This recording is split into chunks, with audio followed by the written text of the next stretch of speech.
Thanks for viewing this video overview of the new assault rules, which are for the Gruntz 15mm sci-fi game.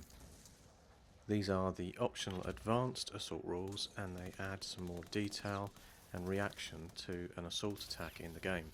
Before I dive into the detail of the rules and run a quick demo of how the new assault works, I shall just talk through and give you an overview of what I was trying to achieve, what the objective was for them.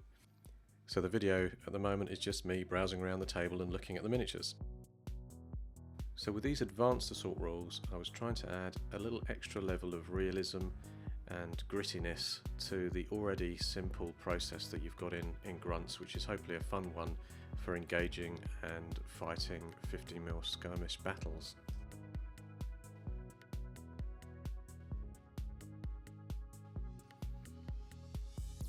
In a historical context, any group of soldiers that are charging against another group that are well prepared, maybe dug in with automatic rifles of some form, are going to have a hard time of it. I think most people are well aware of the dangers of charging at enemy automatic fire if you haven't first suppressed that target and put them under some sort of incoming fire or crossfire. So this is reflected in the rules, and if you do charge with a Grunt squad against either another Grunt squad or some other form of unit that's well prepared, either they're on overwatch or the target just simply hasn't had any other incoming suppressive fire to keep them down, they're going to cause you some significant harm as you run towards them. And it is worth mentioning that even though these are assault rules for the game Gruntz, the actual gameplay is mostly around the science fiction aspect of shooting longer range weaponry at targets at distance. The assault component only comes up when you're up close and personal, perhaps having to face off some Xeno influence on an alien planet.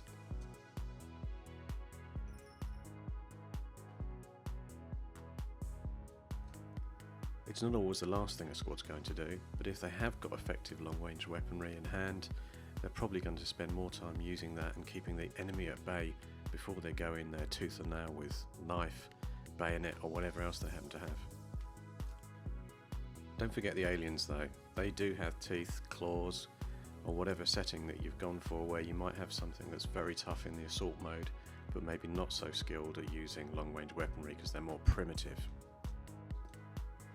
These alien types are certainly far more dangerous when you're up close, so it's advisable for the Grunts to keep well away, unless they've got some sort of equivalent power armour or claws of their own to fight back against the aliens.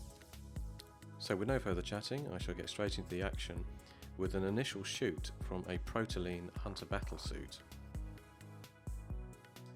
The Protoline I-Armour Specialist battlesuit is trying to shoot and target that East Hyadam Trade Company Grunt squad with the objective of trying to suppress them before his own fellow faction Grunt squad, the Protoline Hunter squad, charge in with an assault. If he can suppress them, that makes the assault attack much easier to complete, and those Protoline Grunts will just stroll in and hopefully cause some major carnage when they go into assault. So checking the I-Armour Hunter battlesuit's profile card, I can see it has a skill of 6 and a plasma cannon with a range of 10 and a damage of 9. Just warming up the dice. So you'll notice on the profile card for the target Grunt squad, the East Hyadam trade troops, their guard is 12. So with that skill of 6, he's going to need a 6 to hit. So I achieve a 7, he's hit the Grunt squad. Now after you've scored a hit, I need to check to see if there's any damage been done to that Grunt squad. To check for damage, that attacker checks the damage profile of the weapon and matches it against the soak of the target Grunt squad. They have a soak of 12, which is like a reflection of how much armour they've got on. The higher the soak, the more armoured they are. I rolled a 3, which, adding the 9 for the plasma cannon which their I-Armour is packing, means I achieved a score of 12, which is an incoming wound on one of those Grunt squad members.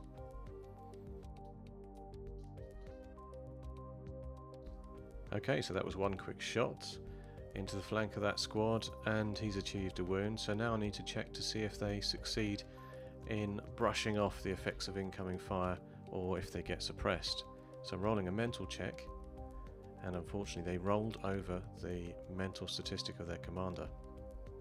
The mental statistic is a reflection of how well they perform under pressure, how they deal with difficult command situations, and theirs was a score of 7 for their mental statistic. So with my roll of 11 I was well over that figure. I needed to equal it or roll under it to avoid being suppressed by taking that waxed grunt. So unfortunately they're suppressed, and it's still the Protolines' turn.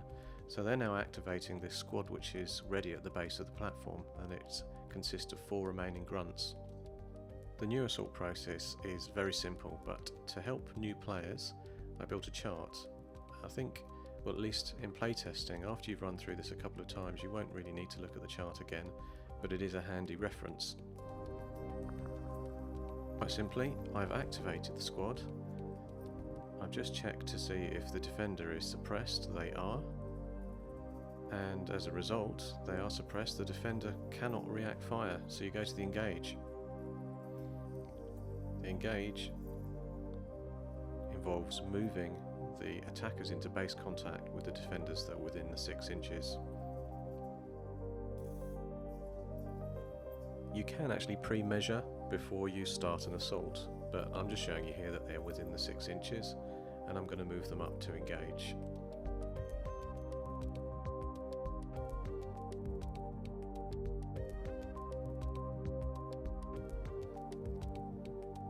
So checking out the engage phase, the remaining attackers assault defenders, so you do the normal 2d6 plus the assault skill of those attackers coming in.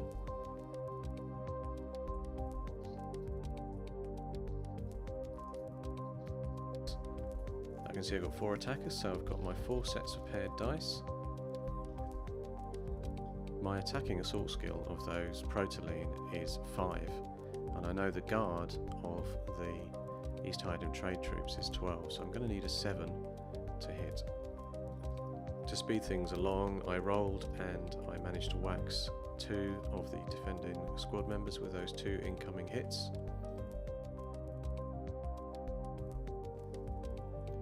So you can't actually make a react assault back, which is a free action for that defending squad if you're in the suppressed condition. So just showing you that on the table. You can see here, did they react fire? No, they didn't, because they were suppressed.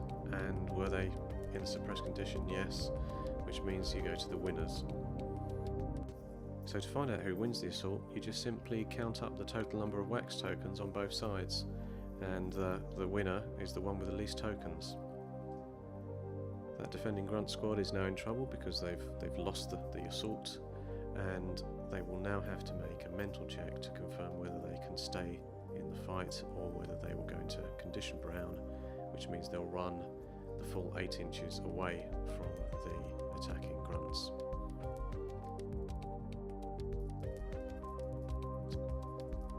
So with that amazing failure of a roll, I've scored 11, and their actual mental statistic is 7, so it's well over the target they needed to score, and they'll be entering condition brown and making an 8-inch run move away from the attacking grunts. Waxed squad members are sadly left behind, and they won't be making it very far, because when that squad next activates, those waxed tokens will be removed along with the models themselves. Because they entered condition brown and moved that long 8 inches away, they are also suppressed when they next activate. So what you just witnessed was the worst possible situation for a defender. They had no defending cover, they were out in the open, they'd already taken some incoming fire which had caused suppression, which made them at an even bigger disadvantage because they couldn't react to the incoming assault and were almost wiped out. There are of course 3 of them still left, and they can activate again the next turn, or maybe request a medical evac.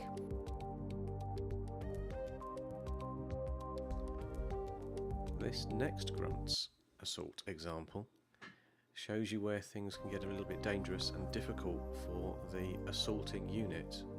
That's when the defender is already in Overwatch and ready to react. These are the Gruntz tokens which you use for the various conditions in the game, and they're made by Sarissa Precision in the UK.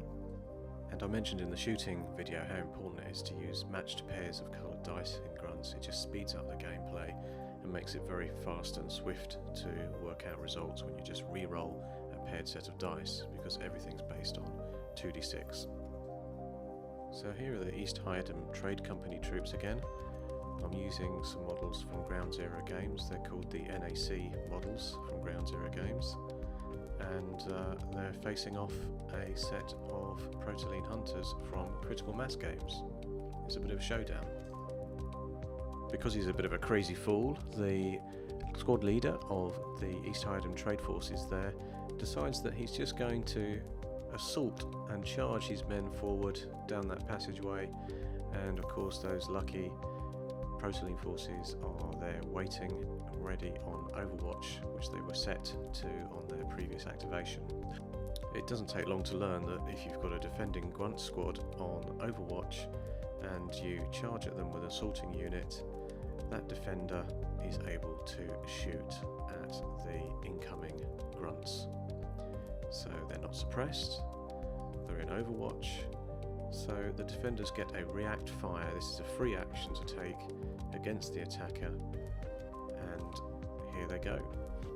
The Protoline have a shoot of 5, those defending Grunts have a guard of 12, so I need 7 on a 2d6 for them to hit. Each one of the Grunts in the squad is shooting simultaneously, so I'll pick up my matched pair of dice and roll them. I can sense this is going to be a good roll. I'm using my special dice magic here, and here we go. Great rolling technique. So only one miss there for those Protoline who were making their react fire against the incoming Grunt squad. So those Protoline are doing a damage of 6 with their laser rifle against the Grunt squad coming at them, who have a soak of 12, which means they need a score of 6 to score a wound. So of the 5 Protoline that managed to land a shot, 4 of them managed to do a wounding strike, so that means the attacking Grunts are waxed.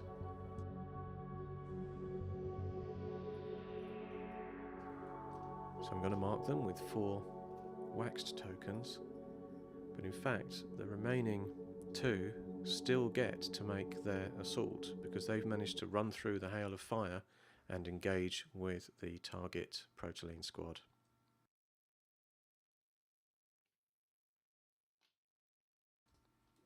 So just showing you a quick chart reference again. Of course this is very easy to memorise, but since they managed to get through that hail of fire, those 2 remaining Grunts, I now engage them and they get to do their attack assault rolls. Unfortunately, of course, they're a highly diminished force already, and it's just the 2 of them that make it through the hail of fire.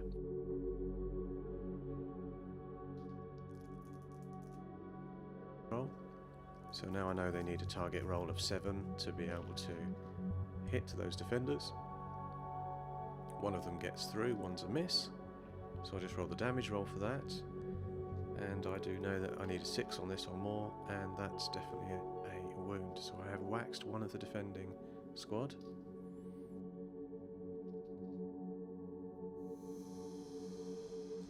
So as a quick summary of what's happened in this small skirmish, you can see that the Grunt squad in the red have charged the Protolines, and because the Protoline were in Overwatch, it was a foolish move because they were able to mow down quite a few of those before they engaged. 2 of them managed to get into contact, and only 1 of them has scored a wound against the enemy.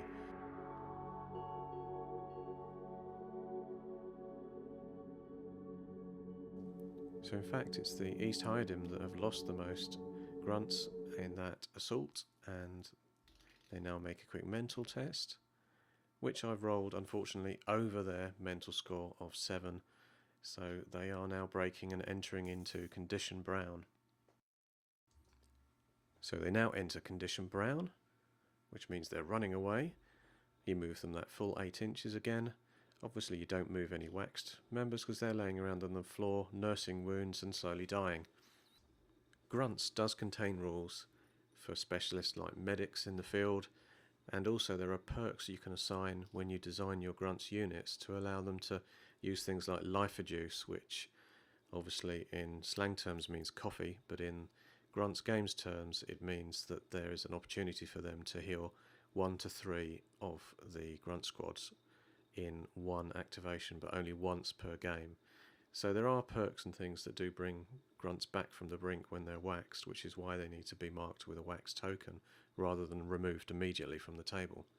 However, in this instance, for this quick demo game, these poor squad members that charged foolishly into the incoming fire from those Protoline on Overwatch don't have any special abilities or perks, so they will be removed from the table when they next activate. So I think I've mentioned before that in a larger game there'd be more activity on the table, other specialist units, tanks, mechas, and lots of other activity which would enable an attacking force to overwhelm a defender if they used appropriate tactics and suppression against them. However, in this game it's just a quick demo. I've got the two forces, so I flip straight back to activating the Protoline unit, and they take a shot at the remaining two squad members of the East Hyden Trade Company forces. So I didn't want to show you all of that shoot process again. I think you can safely assume that rolling 6 attacks against 2 guys that are in retreat there gets me a couple of wounds through, and in fact that entire unit is now waxed and gone from the game.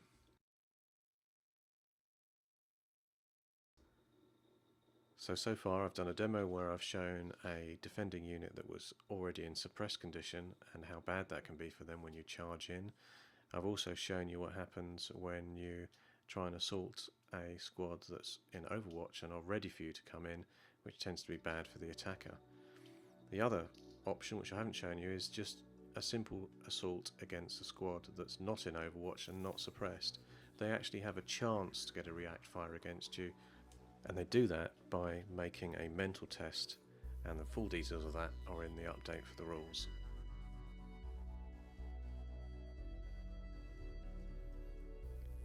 So if you're worried about your Xenoforce and you've got a lot of bugs or aliens that you're using in your army, you will be able to actually use the assault rules quite effectively, because they can do a react assault attack. So rather than doing a react fire, when that unit charges in and assaults them, and if they're on Overwatch, they can react assault by clawing or biting when those guys come in and engage them.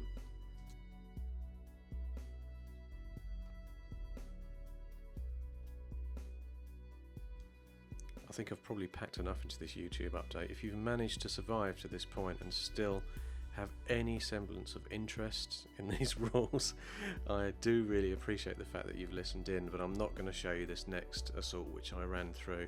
I might do this at a later time, but basically I was showing how two specialists, a loader and an alien queen, get on when they go toe to toe. Because they have multiple damage boxes, you're actually counting the wounds when you're seeing who wins on which side in terms of that hand-to-hand combat.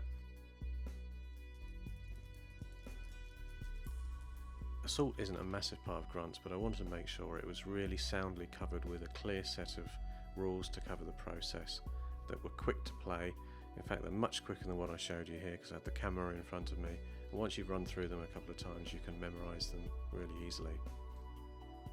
It's for the slightly more interesting story type games and scenarios where they come into play a bit more. At the Salute show this year, we put on a space station style battle, and that loader was in use, and we had one of the Gruntz members, in fact the sort of captain for one side, in a game that Matthew was running. He had them run and have to activate that loader and then battle with the alien queen, and there were lots of different actions and things we were doing in that building. The squads were using one of their actions to close and open doors, so we even had a great scene where the alien queen was crushed under a door. It didn't actually kill her, but she stretched up and pushed the door up again and continued on into the fight. But it does show you that you can use Gruntz quite flexibly. You can use it in those sort of games where you want a bit of a story and you might not have that many models on the table because you're using those multiple wounds. The models last a bit longer and give you a bit of a story to tell if you like that kind of scenario thing, which I really do. So what you could see there was I was just marking the wounds on the alien queen. She's a commander. I've designed her using the army builder points process, which is detailed in the rules, and because I've done that, I've built her to be the sort of hardest commander you can with the maximum amount of wounds. It makes her quite difficult to take down. And in fact, when I played this short scenario out, which I'm not going to show you all the detail of, she actually tore the loader to pieces and won this small toe-to-toe fight. So clearly she needed some other incoming fire from friendly grunts before she could be taken down fully, or maybe a grenade. So over the next few weeks I'll be releasing some more videos about how to play grunts in different scenarios, covering some of the rules and the advanced rules. I really want to show you the card-based activation that uses playing cards and allows you to add a bit of chaos into the game, especially if you're a solo player and you want to randomly decide which one of the units activates next instead of making that decision as the army ruler yourself. You use the random activation. So I'm beginning to ramble. It's come to the end. It's very late at night. It's the midnight silent groove watch. So thanks for listening in, and here's some easy listening for you.